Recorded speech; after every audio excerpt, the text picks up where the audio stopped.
This is a short video about breathing. Breath is very important. We get oxygen by breathing. Without oxygen, you die pretty fast. Water and food, you can go for quite a while. Air, not so much. And the way you get oxygen or breathe is you use your diaphragm.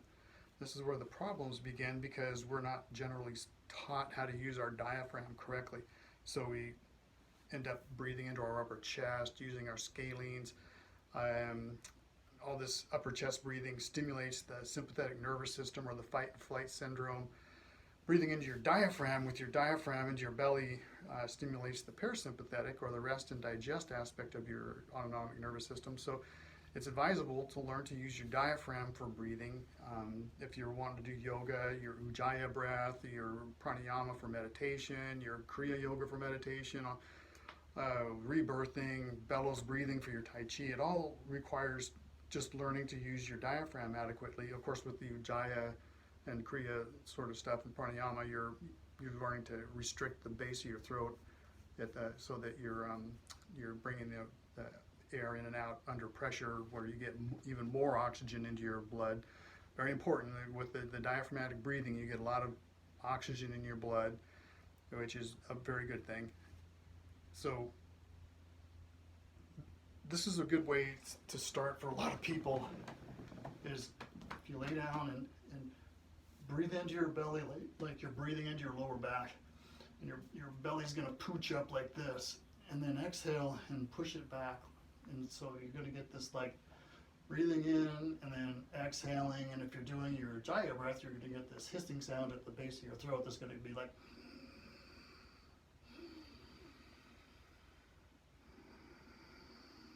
But you don't have to do that to use your diaphragm. You can even, there's that yoga thing, I can't remember what they call it, where you actually take your diaphragm and you suck your diaphragm up there and rotate around in here with your rectus abdominis. So this is what anorexia does to you. So avoid that. Your diaphragm attaches along the bottom of your rib cage, and it sort of protrudes up into your into your chest a bit because it's a dome-shaped muscle. Muscles contract and relax. That's all they do. When you're going like the beach is that way and all that sort of thing, your bicep contracts to flex your elbow, and then your tricep contracts to extend your elbow. Your bicep can't undo what it did and suck itself back up to get your elbow back into flexation.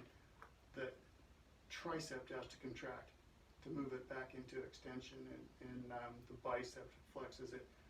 Just like with your diaphragm, all it does is contract, and since it's already shaped like this, when it contracts, it flattens out. So that's what pushes all your internal organs out, which gives you this really attractive sort of like belly coming out and then going in, breathing thing that people don't like to do. But that's the deal. Diaphragm contracts, internal organs get displaced a little bit. That creates a vacuum in your chest cavity, so the air just basically rushes into your lungs, 14.7 pounds per square inch or whatever. You're just creating a vacuum with your diaphragm. And to do that, you have to displace your internal organs. And you don't want to use these scalenes up here because that's going to mess up your neck, and it gives you all kinds of problems. It's gonna convince your body that you're needing to run and fight. That's why you can breathe in your upper chest. I think we talked about it a little bit. Is because when you're running and fighting, to get a little bit extra air in there through your scalenes, that's what you want to do. So don't want to do that, not unless you're running and fighting. So I'm getting really old, so when I saw this book, I thought, yeah, I'll buy that. And guess what's in there? Yep, avoiding the number one killer, stress. So breathing into your lower belly stimulates the parasympathetic rest and digest system, and breathing into your upper chest stimulates the sympathetic nervous response, the fight or flight. So anyway, I'm running too long, and I hope you can maybe get something out there. There's a ton of information out there. This is probably the least of all videos available, you know, for really good, accurate breathing stuff. But search it out, look on YouTube, do some searches on your favorite search engine, stuff like that. You know, research stress. 80% of illnesses are caused by stress.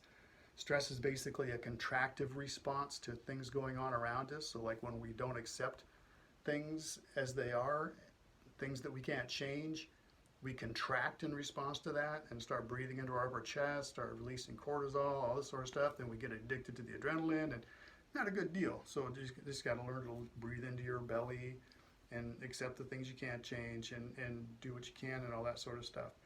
So anyway, hope that's useful for somebody. Have a good day.